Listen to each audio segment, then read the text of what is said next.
Bonjour mes décieux co-créateurs, c'est Lilou, je suis au Grand Rex à Paris pour les 24 heures de méditation pour la Terre. Et puis comme je viens d'interviewer Claude Lelouch et qui avait à ses côtés Philippe, je suis ravie de pouvoir faire une interview avec toi et puis de voir quelle est ton implication. Déjà pourquoi tu as décidé d'être là aujourd'hui, et puis après on va parler aussi de du dernier film de Claude Lelouch, parce que c'est toi qui l'as amené en Inde. Donc dis-nous, qu'est-ce que ça t'inspire des événements comme ça, de 24 heures pour la Terre?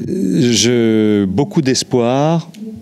Je ne pense pas que les gens changent et que la planète se mette à méditer et que l'humanité change et élève sa conscience. L'espoir peut-être de faire passer cette petite graine qu'il est urgent de changer, que le bateau prend l'eau, c'est peut-être, je suis très pessimiste, c'est peut-être déjà trop tard, mais tant que la partie n'est pas finie, on peut la jouer.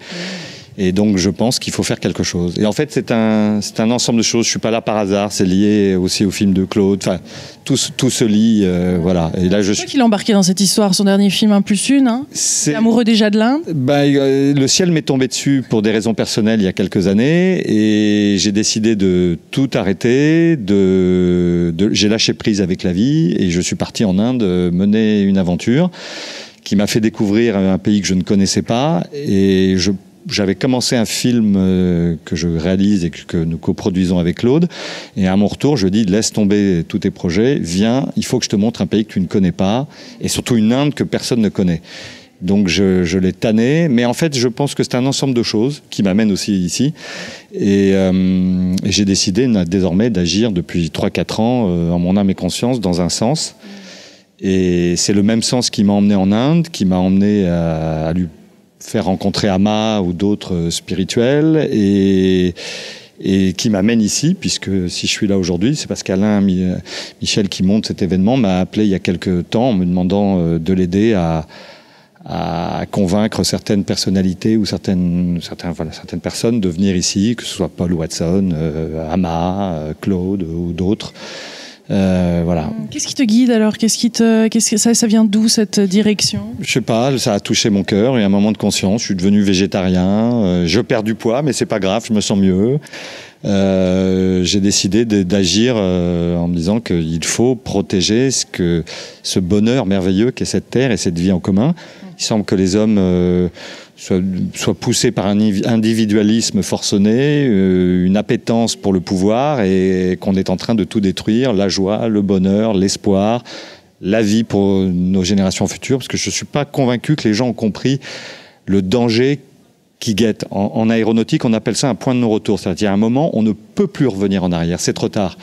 Et on y est, on ne sait pas où exactement, on l'a peut-être déjà dépassé. Et ce que je veux dire, c'est qu'on vit tous très très bien là pour l'instant, en tout cas dans nos régions. Dans d'autres régions, c'est un calvaire, on s'en rend compte ou pas, mais tous les 10 ans, là, on va se rapprocher d'une catastrophe. Alors les gens attendent l'apocalypse, il n'y aura pas d'apocalypse, ça ne va pas nous arriver dessus d'un coup, mais on va voir des mouvements de population par dizaines, par centaines de millions, on va voir des gens disparaître, des centaines et des centaines de millions de gens vont être amenés à disparaître dans les décennies qui viennent, du fait des conséquences de notre vie.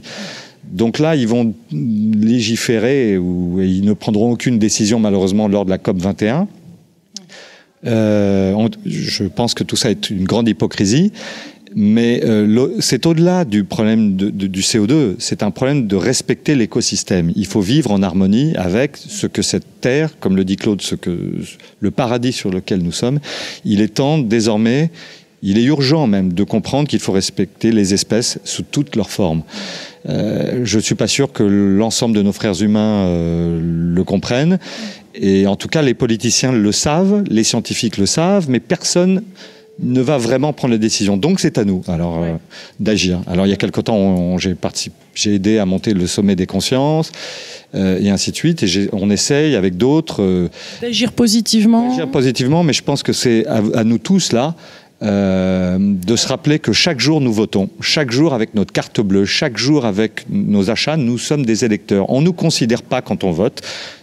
On regarde à la télé aussi, hein, au cinéma. Mais je pense qu'au lieu d'aller au clash, si on ne veut pas des conflits, des guerres, des drames, il serait temps que tous, en période de paix et de bonheur, ensemble, nous refaisions un peu confiance à nos cœurs et à nos esprits, et que chaque jour, nous votions en achetant intelligemment, en pensant, je ne vais pas dire ce qu'il faut faire, mais chacun de nous de faire avec ses moyens, ses besoins, et essayer d'aller vers quelque chose de mieux, parce que sinon... Et de conscient, qu'on soit conscient, conscientise chaque action. Je pense que ça passe par une prise de conscience, après par un peu plus de générosité, mais si on n'en arrive pas là, simplement parce que ça va être un drame, et que...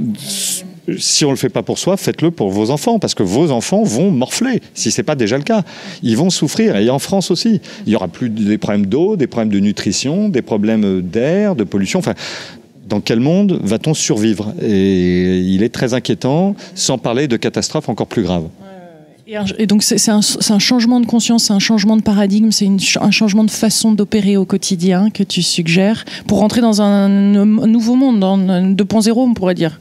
Je pense que chacun de nous peut agir au mieux, puisqu'on est consommateur, que si on agit au mieux avec intelligence, les industriels, par intérêt, vont commencer à produire différemment, vendront moins de merde et feront mieux, que les politiciens qui n'ont qu'un objectif, c'est de se faire réélire ou aimer, vont commencer à changer leur politique, ne serait-ce que parce que ce bulletin de vote, ils en ont besoin, et ainsi de suite. L'autre solution, c'est la confrontation. Mais si on va à la confrontation, ça va être une guerre, des conflits, des drames, et j'en ai pas envie. Donc c'est par la prise de conscience de chacun de nous et l'envie d'un autre monde. Merci Philippe. Et je vous en prie. Je vous embrasse très très fort. Du Grand Rex, gros bisous, Médicis co-créateur. 24 heures de méditation pour la Terre, continuons. Hein. Ce n'est pas seulement 24 heures, on le fait durer sur toute une vie. Merci. Toute l'année. Au revoir.